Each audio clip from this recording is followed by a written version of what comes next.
अंजुमन नूरुल इस्लाम Urdu primary school, Sakinaka, Mumbai 72। मैं मौलिमा सनूबर ज़ुबैर खान, जमात सुवम से आज हम उर्दू मज़मून पढ़ने वाले हैं। कवायद। आज हम फिर एक बार कवायद पढ़ेंगे और बहुत अच्छे से, आपको बहुत अच्छा लगेगा। मैं आप लोग को एक वीडियो दिखा रही हूँ, आप लोग को गौर से सुनना है, देखना है, ठीक है?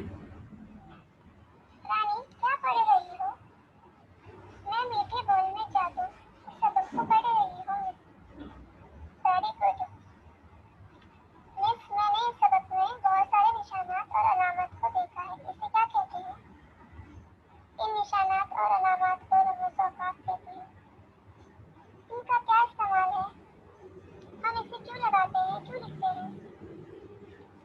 रमूज़ औक़ाफ़ से हमें दुनिया का सही मतलब समझ में आता है। इन अलामत के से हमें पता चलता है कहाँ थोड़ा ठहरना, कहाँ ज़्यादा ठहरना। इसके अलावा अगर जुमले में रमूज़ औक़ाफ़ ना दिए हों तो हम जुमले का गलत मतलब अखज़ करेंगे। जी मिस, मैं समझ गई, शुक्रिया। आप लोगों ने भी अपनी दरसी किताब में सबक पढ़ते हुए बहुत सारे निशानात देखे थे, देखिए आप लोगों ने सबक पढ़ते हुए बहुत सारे निशानात और अलामत वहाँ लगी होती है तहरीर में, ठीक है? तो वो निशानात और अलामत को रमूज़ औक़ाफ़ कहते हैं। अब रमूज़ औक़ाफ़ क्यों ज़रूरी है?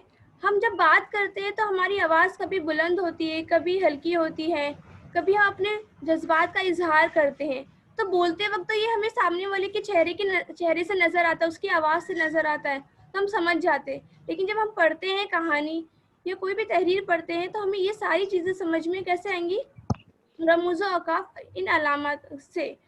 रमूज़ औक़ाफ़ से हमें पता चलता है कि जुमला कहाँ शुरू हो रहा है, कहाँ ख़त्म हो रहा है, कहाँ अधूरा है।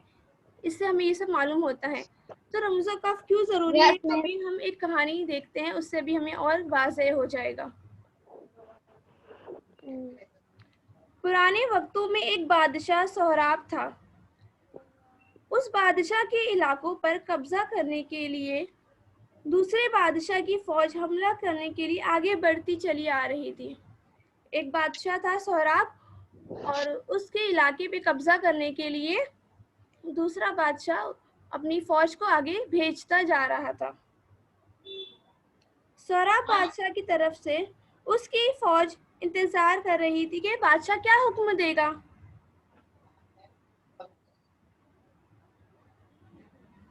सोहराब बादशाह ने अपनी फ़ौज के लिए एक जुमला लिखकर भेजा, रोको मत, आने दो। देखो इस खत में लिखा है रोको मत, जाने दो।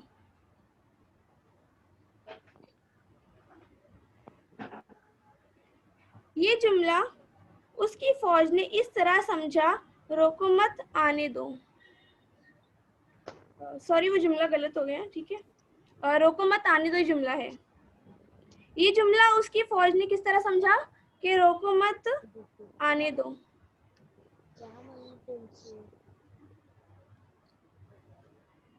जबकि बादशाह का मतलब था कि रोको मत, आने दो, ठीक है? बादशाह क्या कहना चाह रहा था कि फ़ौज को रोक लो, उसे अंदर आने मत दो हमारे इलाके में।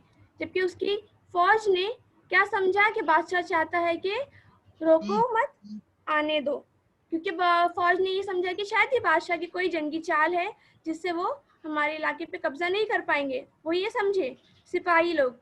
लेकिन जो बादशाह था वो उसका कहने का मतलब था कि रोको, उन फ़ौज को रोक लो, उनको हमारे इलाकों में आने मत दो।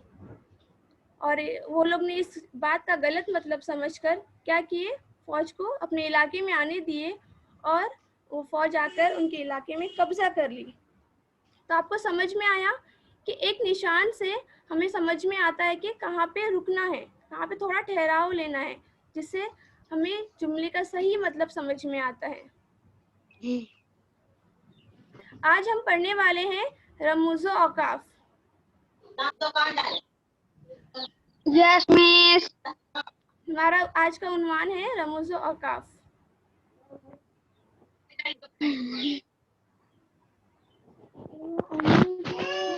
रम्स की जमा है जिसके मायने है इशारात, निशानात।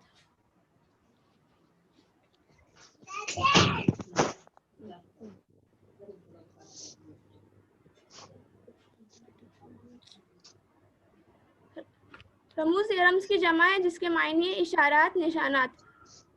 और हम जब बोलते हैं, बातचीत करते हैं, तब हमको दरमियान में जगह जगह रुकना होता है। इस रुकने को औकाफ कहते हैं। हम जब बात करते हैं किसी से भी, अपने दोस्त से, किसी बुजुर्ग से, टीचर से, तब हम सिर्फ बोलते रहते हैं क्या? नहीं, दरमियान में हमारा ठहराव भी होता है, कहीं थोड़ा कहीं ज्यादा। तो हम उस रुकने को क्या कहते हैं? औकाफ। औकाफ ये वक्फ की जमा है। हमने पिछले लेसन में पढ़ा था ना, वाहिद जमा। जी, तो औकाफ वक्फ की जमा है जिसके मायने है ठहराव, रुकना, ठहरना। यानी इबारत में मफहूम की वजाहत के लिए मुनासिब जगह पर रुकना। रमूज औकाफ के लफ्जी मायने है रुकने की अलामत। तो हम जो पढ़ने वाले रमूज औकाफ का मतलब क्या है? रुकने की अलामत। यानी जो भी हम इबारत पढ़ रहे हो उसमें हमें कहाँ रुकना है, कहाँ थोड़ा ठहरना है, कहाँ ज्यादा ठहरना है, कहाँ पे कौन सा जज्बात का इजहार करना है, ये सब वाज़ेह होता है।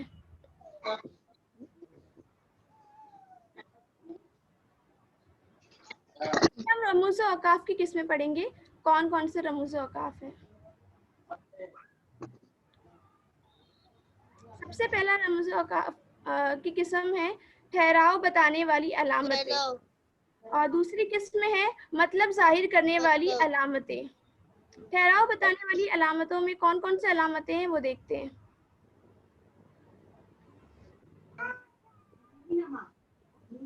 ठहराव बताने वाली अलामतें में 3 तरह की अलामतें हैं। पहली, खत्मा। पहली अलामत कौन सी है? खत्मा। खत्मा की अलामत देखो आपके सामने आ गई। इस अलामत को क्या कहते हैं? खत्मा। उसकी अलामत सामने आ रही है जिसका नाम है सक्ता। दूसरी अलामत का नाम क्या है? सक्ता। और इसकी निशानी देखो, इस निशानी को सक्ता कहते हैं। तीसरी अलामत है वक्फा।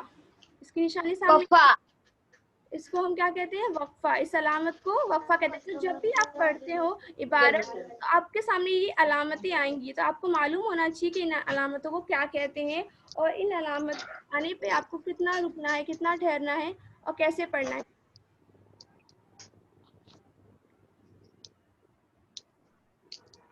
चलिए, दूसरी किस्म क्या थी रमूज औकाफ की? मतलब जाहिर करने वाली अलामतें। मतलब जाहिर करने वाली अलामतों में 2 अलामत आती हैं। पहली अलामत है सवालिया निशान। पहली अलामत कौन सी है? सवालिया निशान, जो आप बहुत ज्यादा देखे होंगे अपनी किताब में। आप लोग सवाल का जवाब लिखते हैं ना, तो सवाल के आखिर में कौन सी निशानी होती है? यही निशानी होती है। दूसरी अलामत है, मिस कोई सवाल करता है तो उसके आखिर में ये सवालिया निशान आता है जी, फजाइया निशान। फजाइया निशान की अलामत आ गई जी। तो मतलब जाहिर करने वाली अलामतें कितनी है? 2 है। पहली सवालिया निशान और दूसरी फजाइया निशान। अब इनके बारे में देखो, ये लोग आपको खुद बताएंगे।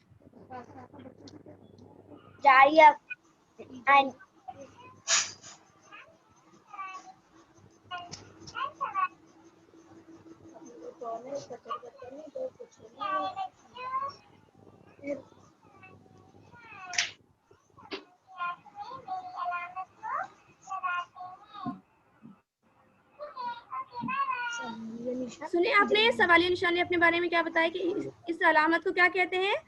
सवालिया निशान। और हर सवाल के आखिर में आपको ये अलामत लगानी होती है, सवालिया निशान। जी। देखो फजाइया निशान क्या कह रहा है? कैमरा बंद किया है? फिजाइया निशान। जी, जब आप बोलते वक्त कभी बहुत ज्यादा खुश होते हैं, बहुत कभी उदास होते हैं, तो जो अल्फाज कहते हैं ना, उनके बाद कौन सा निशान लगता है? फजाइया निशान, जज्बात जाहिर करने वाले जितने भी अल्फाज है, जुमले हैं, उनके आखिर में फजाइया निशान लगाते हैं।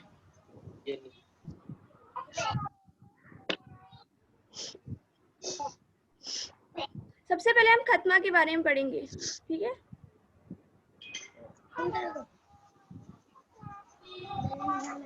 अरे बाप रे, हैरत की बात होती है ना, हैरत की। जुमला मुकम्मल होने पर आखिर में खत्मा की अलामत लगाते हैं। जब भी हम जुमला जो पढ़ते हैं किताब में, देखो उसके आखिर में खत्मा की अलामत लगी होती है। तो जब भी जुमला मुकम्मल हो जाता है तो उसके आखिर में खत्मा की अलामत तो लगी होती है और लगाना बहुत जरूरी है। फिर देखिए यहाँ पे कुछ जुमले दिए हुए हैं। स्कूल में गर्मी की छुट्टियां थी, बच्चे खुश थे, अफजल ने सारा वाकया कह सुनाया। इन जुमलों में 3 अलग अलग बातें कही हैं। हर बात के खत्म होने पर एक निशान लगाया गया है। इस निशान को खत्मा कहते हैं। देखिए इस पहला जुमला है, स्कूल में गर्मी की छुट्टियां थी। इसमें एक बात बताई गई है और जुमला मुकम्मल हो गया कि स्कूल में गर्मी की छुट्टियां थी। तो जुमला खत्म होने पे क्या कौन सा निशान लगा है? खत्मा। उसके बाद बच्चे खुश थे, तो ये भी जुमला मुकम्मल हो गया। हमें मालूम पड़ी है कि इस जुमले से पता चलता है कि बच्चे बहुत ज्यादा खुश थे। फिर जुमला खत्म होने पे फिर निशान है खत्मा का। उसके बाद अफजल ने सारा वाकया कह सुनाया, उसके बाद भी खत्मा है। तो जब भी जुमला मुकम्मल हो जाता है, बात पूरी हो जाती है, तो उसके बाद खत्मा का निशान लगता है।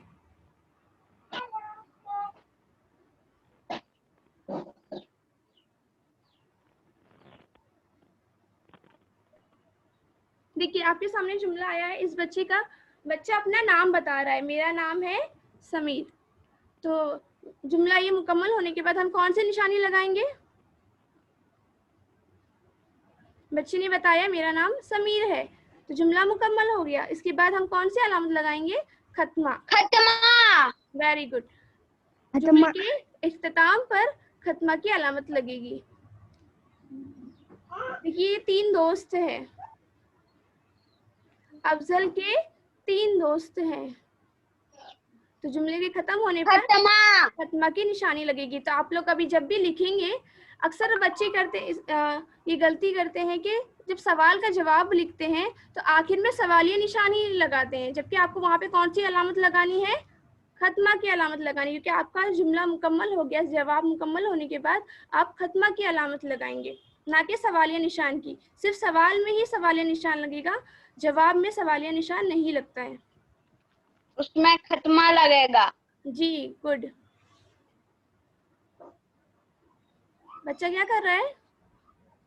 नमाज पढ़ रहा है जी। नमाज दीन का सुतून है, नमाज हमारे दीन की बुनियाद है। तो इस क्लास में खत्मा आएगा, लगेगी खत्मा।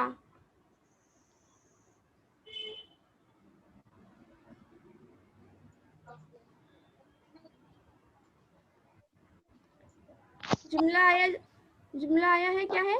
संतरे का नाम सुनते ही मुंह में पानी भर आता है। कौन सी निशानी है? खत्मा। Very good. किसके मुंह में पानी आया? ठीक है, आप लोग का सबक है ना किताब में, कौन सा सबक के नाम बताइए जिसमें संतरे के बारे में मालूमात दी हुई है?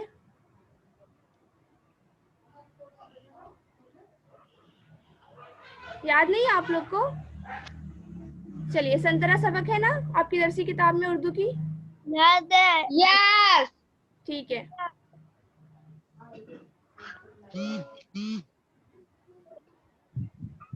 चलिए, कौन है ये?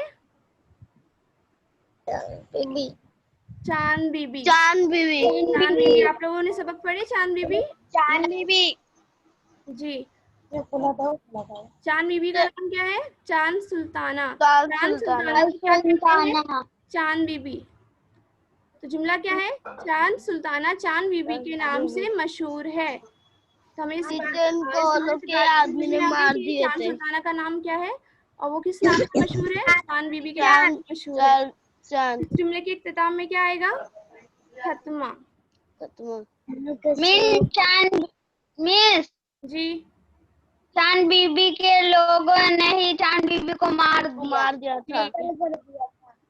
चलिए अगली तस्वीर आपके सामने है। कौन है? मछली।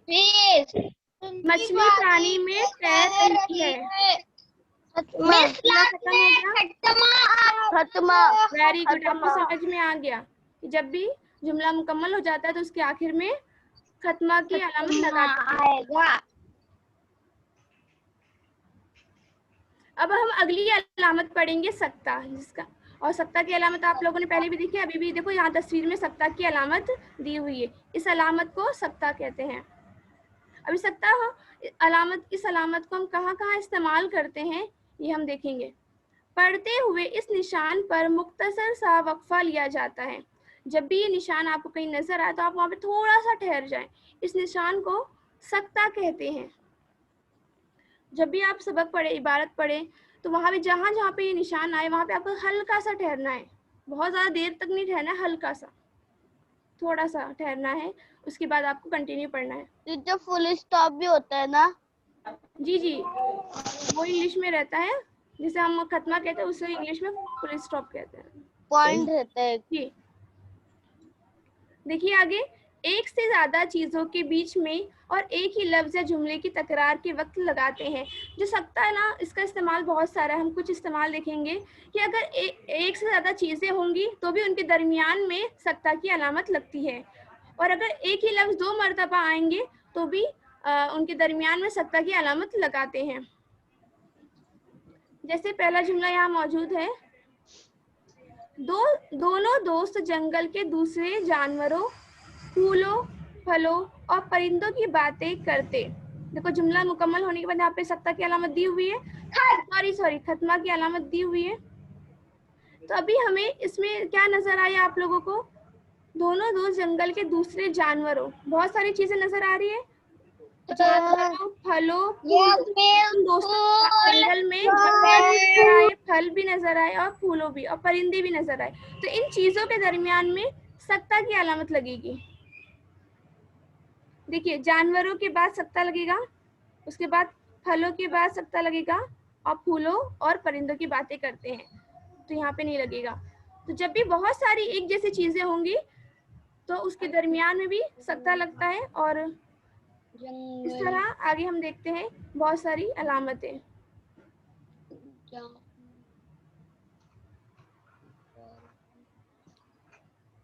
ये तस्वीर कहाँ से मैंने ली, आपको याद है कुछ? उर्दू की सबक कौन सा है ये? चक्कर। वेरी गुड, आपको याद है। यानी आप लोग बहुत अच्छे बच्चे हो, जो पढ़ते हैं वो याद रहता है। चलिए जुमला देखते हैं हम। देखो मैं तुम्हारे सामने गिनता हूँ, 1 2 3 4 5 6 7 8। देखा, तो यहाँ पे गिनती है, एक जैसे अल्फाज आ रहे ना, गिनती ही है ना सब, लेकिन हर गिनती के बाद हमें थोड़ा सा ठहरना है। क्या, कौन सा निशान लगेगा? सक्ता की अलामत लगेगी। देखिए सबसे पहले 1 के बाद, उसके बाद 2 के बाद, फिर 3 के बाद, उसके बाद 4 के बाद, और फिर 5 के बाद, 6 के बाद, 7 के बाद।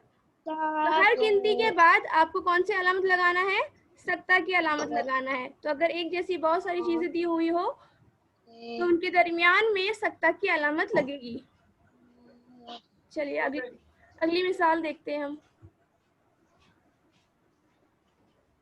फरहा, नाहिद, दीपा, कौसर, फरहत सभी आई। देखो सबकी सहेलियां आ रही है, तो इन सब सहेलियां है ना, तो इनके दरमियान में कौन सी निशानी आएगी? फरहा, नाहिद, दीबा, कौसर, फरहत सभी आई। सब लड़कियां ही है ना।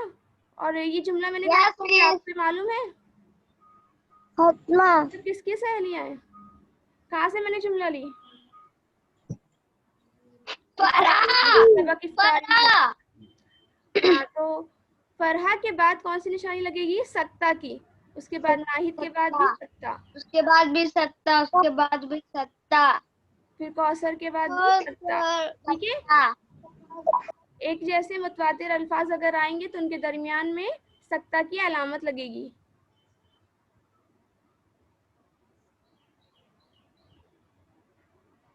चलिए, अम्मी ने बाल संवारे, नए कपड़े पहनाए, फूलों का हार पहनाया और गजरा बांधा।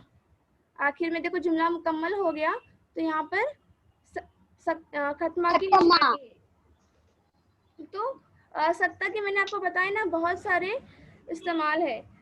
तो छोटे छोटे जो वाकयात होते हैं ना उन्हें अलहदा बताने के लिए भी सत्ता का इस्तेमाल करते हैं। जैसे इसमें अम्मी ने बता रही कि अम्मी ने पहले बाल संवारे, एक बात मुकम्मल हो गई। तो उसके बाद नए कपड़े पहनाए, फिर फूलों का हार पहनाया, उसके बाद गजरा बांधा। तो एक बड़े जुमले में छोटे छोटे बहुत सारी बातें कही, तो हर बात के बाद क्या लगेगा? सत्ता लगेगा। अम्मी ने बाल संवारे, उसके बाद सत्ता की निशानी आएगी। नए कपड़े पहनाए, उसके बाद सत्ता की अलामत आएगी। ठीक है, फिर फूलों का हार पहनाया और गजरा बांधा।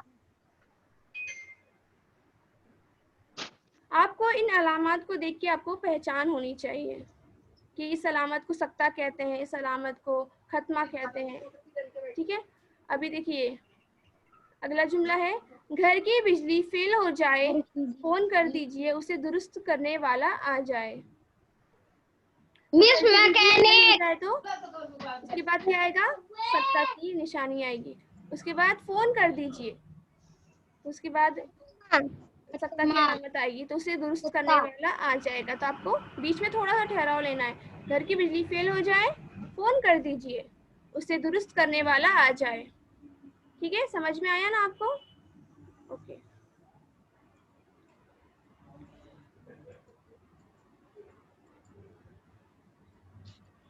मिस लोमड़ी और कछुआ। अरे वाह, वेरी गुड, आपको याद है। देखो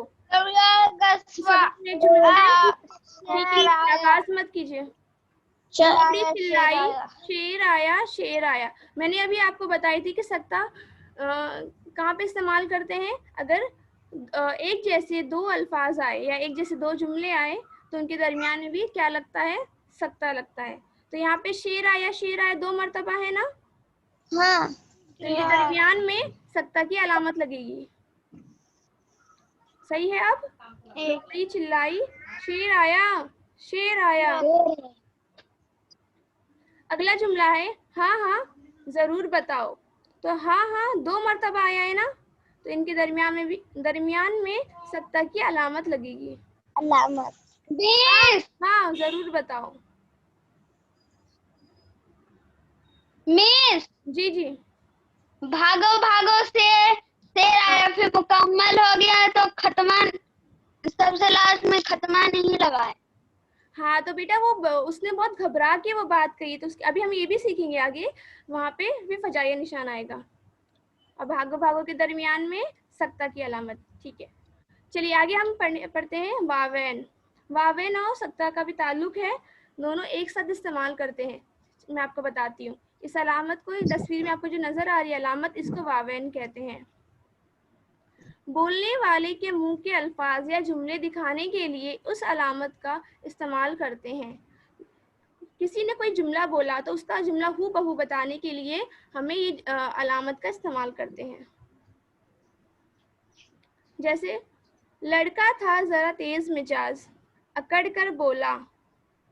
अकड़ कर बोला, कौन बोला? वो लड़की ने बोला। तो अगला जो अभी जो अल्फाज आ रहे, जुमले आ रहे हैं, वो किसने कहा है? लड़के ने कहा है। तो मैं अपनी गेंद लेने आया हूँ। हाँ, तो लड़की ने क्या कहा? मैं अपनी गेंद लेने आया हूँ।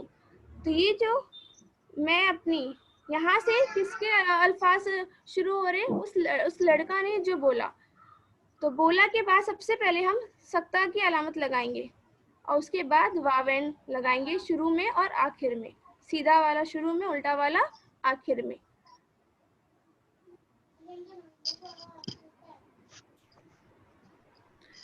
अगला जुमला है, अफजल बोला, मैं अपने जेब खर्च से खरीद कर ला दूंगा। अफजल बोला, तो बोला के बाद क्या आएगा? सत्ता की अलामत। देखिए, क्योंकि ये इसके बाद जो जुमला है, मैं अपनी जेब खर्च से खरीद कर ला दूंगा, ये अल्फाज अफजल ने कहे। तो बोला, तो बोले के फौरन बाद हम क्या लगाएंगे? सत्ता। उसके बाद हम वावेन की अलामत लगाएंगे शुरू में और आखिर में। ठीक है, समझ में आया आपको? अगला जुमला देखते हैं हम। अफजल ने जवाब दिया इसलिए कि वो सब मेरे दोस्त हैं। तो जवाब दिया के बाद क्या आएगा? सकता, और उसके बाद वावेन की अलामत शुरू में हम लगाएंगे और आखिर में। तो वावेन कहाँ पे लगाते हैं? किसी के कहे हुए जुमले में, और उस जुमले से पहले क्या लगेगा? सकता।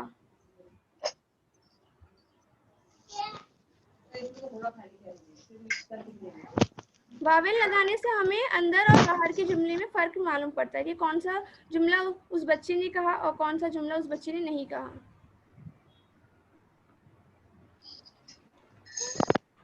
देखिए अगली तस्वीर आई है लोमड़ी और कछुआ की है। लोमड़ी चिल्लाई शेर आया शेर आया। तो शेर आया दो मर्तबा है, तो इनके दरमियान में कौन सी अलामत लगेगी? सकता। तो लोमड़ी चिल्लाई, तो शेर आया के अल्फा ये जुमला किसका है? लोमड़ी का है। तो चिल्लाई के फौरन बाद आएगा सकता, और उसके बाद का दो वावेन की रहती अलामत। लोमड़ी कछुए की। और टीचर फजाइए कौन भी जी, क्योंकि वो बहुत डर के बोल रही है ना, शेर आया शेर आया। वो कछुए की दोस्त रहती। शेर घुर्रा कर बोला हाँ हाँ जरूर बताओ। तो बोला के बाद क्या आएगा? सकता, और उसके बाद वावेन, क्योंकि हाँ हाँ जरूर बताओ ये जुमला किसने कहा? शेर ने। शेर ने। तो शुरू में और आखिर में हम क्या लगाएंगे? वावेन। वावेन। और हाँ हाँ दो मर्तबा आया है ना, तो हम उनके उसके दरमियान में सकता की अलामत लगाएंगे।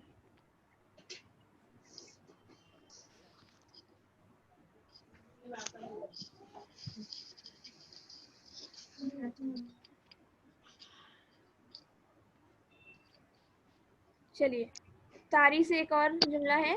पुप्पी जान ने पुकार कर कहा। कहा किसने कहा? पुप्पी जान ने। बच्चों इफ्तारी का वक्त करीब है, जल्दी करो। तो कहा के बाद क्या आएगा? सकता, और उसके बाद का जो जुमला है वो पुप्पी ने कहा, इसीलिए वहां पे वावेल लगेगा। वावेल। वावेल। सही है, ठीक है। यस।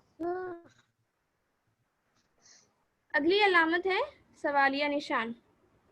आपको तो पता है, उसने खुद बताया ना आपको कि सवालिया निशान कब और कहाँ लगता है।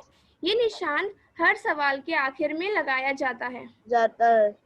इसको हमारे सवाल पूछा जाता है या कहा जाता है या लिखा जाता है, तो उसके आखिर में सवालिया निशान होता है। हम तो पूछ लेते हैं, लेकिन लिखते वक्त अलामत को लगाना बहुत ज़रूरी है। और जब भी आपको पता कैसे चलेगा कि जुमले में सवाल पूछा गया, तो जुमले में अक्सर के ज़्यादातर क्या, क्यों, कैसे, कितने, तो क्यों, इनसे जुमला शुरू होगा या फिर ये अल्फाज दरमियान में आएंगे जुमले के, तो आपको पता चलेगा कि ये सवाल पूछा जा रहा है। जैसे क्या आपका नाम क्या है, आप क्यों आए हो, ये सामान कितने का है, आप कब आए, आप कैसे हो, वो कौन आदमी है। तो ये जो अल्फाज है ये सब दरमियान में आते हैं जुमले के या शुरू में आएंगे। जैसे यहाँ पे एक जुमला दिया हुआ है, वो क्या है, तो क्या आया ना यहाँ पर इस जुमले के अंदर दरमियान में, तो हम आखिर में कौन सा निशान लगाएंगे? सवालिया निशान। सवालिया निशान। वो क्या है, क्यों आए हो, इस जुमले के आखिर शुरू में क्या आया? क्यों। सवालिया निशान। आखिर में क्या लगाएंगे? सवालिया निशान। सवालिया निशान। सवालिया निशान। क्यों आए हो, सवाल है जी ये सवाल है, तो इसके आखिर में सवालिया निशान लगेगा। आप कहाँ जा रहे हैं, जा रहे हो, यहाँ पे देखो जुमले के दरमियान में कहाँ आया है? सवालिया निशान। हम पूछ रहे हैं किसी से कि आप कहाँ जा रहे हैं, सवालिया निशान। सवालिया निशान। जी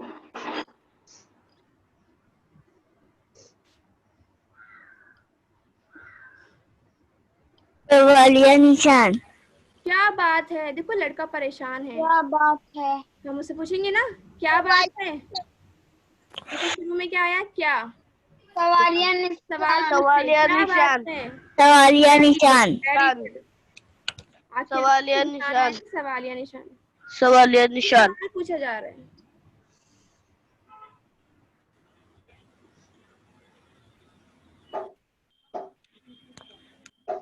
एक गधा कहाँ चला गया था। तो गधा कहाँ जुमले चला के दरमियान में गया? देखो कहाँ आया है।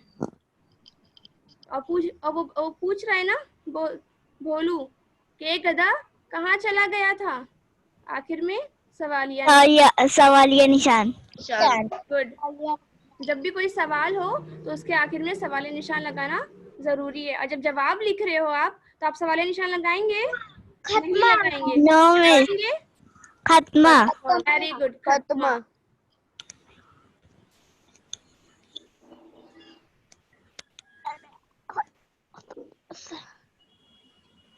देखो बच्ची परेशान है। तुम इस कदर परेशान क्यों हो। मिस उसके आखिर में सवालिया निशान। सवालिया Very good. निशान। में सवालिया निशान आएगा। जी ठीक है। सवालिया निशान। आखिर में सवालिया निशान। सवालिया निशान आएगा। जी गुड। सवालिया निशान। सवालिया अब आखिरी अलामत है फजाइया निशान जो हम पढ़ने वाले हैं। कजाइया निशान। कजाया निशान। जज्बात का इजहार कजाइया निशान। निशान। बस शोर मत कीजिए। जज्बात का इजहार करने वाले अल्फाज या जुमले के आखिर में इस अलामत को लगाते हैं। जब भी हम बात करते हैं या बोलते हैं तो कभी कभी हम बहुत ज़्यादा खुश होते हैं तो हमारे जो हम बोलते हैं उससे हमारी जज्बात जाहिर होते हैं कि हम बहुत शौकी मिजाज बहुत खुश होते तो हमारी बातों से शौकी झलकती है। अगर हम बहुत उदास होते हैं तो हमारे अफसरदा होंगे तो हमारी बातों से ऐसा लगेगा धीमी आवाज़ निकलती है। अगर गुस्सा होंगे तो हम बहुत तेज़ी से बात करते हैं, बहुत शिद्दत से। तो जो ये जज्बात जब जाहिर हो रहे हैं जब हम बोलते हैं, लेकिन जब लिखते हैं लिखी हुई तहरीर को पढ़ते वक्त ये सारे जज्बात हमें पता चलना चाहिए ना कि वो बच्चा गुस्से में है, वो बच्चा खुश है। तो इन अलामत के ज़रिए हमें पता चलता है हाँ इधर बच्चा ने बहुत गुस्से से बात की, यहाँ पे बच्चे ने बहुत ज़्यादा नरमी से बात की। ठीक है। तो जिस तरह खुशी का इजहार करना, डर है, गम है, खौफ है, अफसोस है, इन सारे जज्बात को जाहिर करने वाले जो अल्फाज या जुमले होते हैं उनके आखिर में अलामत लगती है। कौन सी अलामत लगती है। फजाइया निशान की अलामत लगती है। कजाइया निशान की अलामत लगती है। जी निशान की अलामत लगती देखो है। पहला जुमला आ रहा है, ये बच्चा बहुत अच्छा खेलता है तो टीचर उसको शाबाश बहुत अच्छा खेलते हो, तो शाबाश बहुत खुश होकर टीचर कह रही है शाबाश। तो इसके बाद क्या लगेगा। फजाइया निशान। कजाइया निशान। जी कजाइया निशान। ठीक है। टीचर कितनी इतनी ज़्यादा आवाज़ करके कौन देखो बोल दोनों रहा भाई है? लोग गेम खेल रहे और एक भाई हार गया है तो दूसरा भाई से क्या कह रहा है, अरे तुम हार गए। तो अरे अफसोस में उसने कहा अरे तुम हार कजाइया निशान। कजाया निशान। कजाइया निशान। निशान। निशान। बेटा मैं तुम्हारी मीठी मीठी बातों से बहुत खुश हुआ। कजाइया निशान आएगा। कजाइया निशान आएगा। बेटा के बाद वो थोड़ा रुक गया और बोला, खुश हो गया ना, खुशी से बोला बेटा मैं तुम्हारी मीठी मीठी बातों से बहुत खुश हुआ।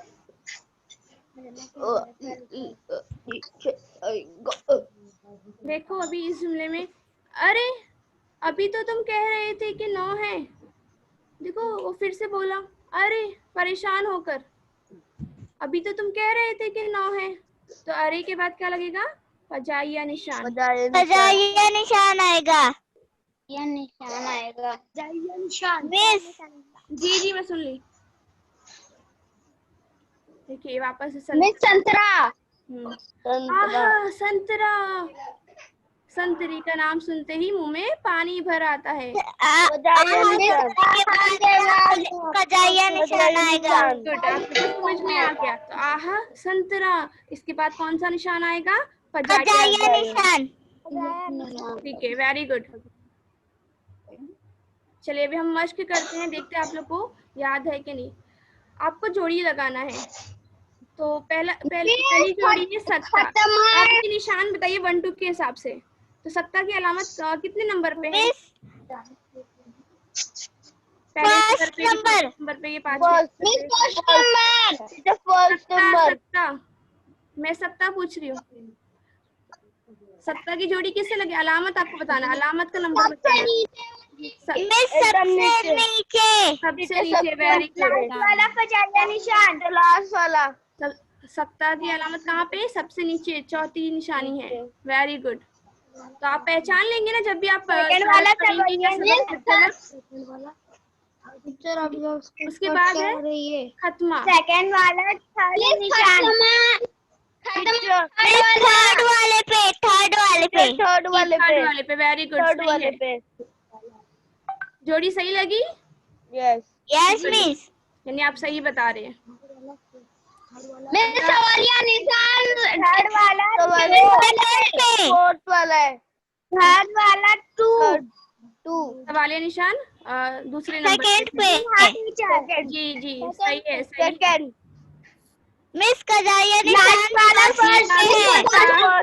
कजाइया निशान सबसे ऊपर है। फर्स्ट। आप लोगों ने सही बताया तभी जोड़ी सही लगी है। Very good. आप लोगों को समझ में आ गया ना? यस। चलिए मेरे सवाल का जवाब, खत्मा कब लगाते हैं? टीचर आपकी आवाज कट कट के आ रही है। खत्मा कब लगाते हैं? जब अपना जवाब खत्म हो जाता है। जवाब खत्म हो जाता है। जब जुमला मुकम्मल हो जाता है तो आखिर में खत्मा की अलामत लगाते हैं। और जब हम सवाल लिखते हैं तो सवाल के आखिर में क्या लगाएंगे? सवालिया निशान। सवालिया निशान। अगर बहुत सारी चीजें होंगी तो दरमियान में कौन सा निशान आएगा?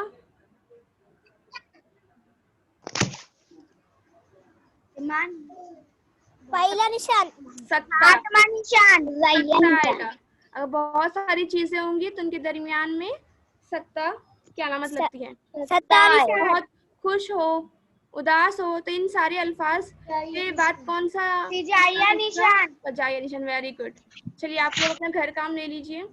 इन जुमलों में आपको रमूज़ और औकाफ लगाना है और अपने टीचर को भेजना है व्हाट्सएप पर। स्क्रीनशॉट ले लीजिए।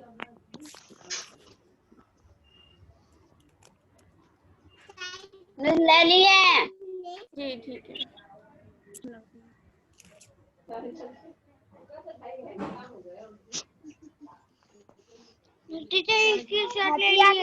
ठीक है। आप लोग को अच्छा लगा आज का उन्वान? मजा आया? समझ में आया? बहुत अच्छा। ठीक है। तो आप पढ़ते वक्त ध्यान रखेंगे ना रमूज़ और औकाफ का?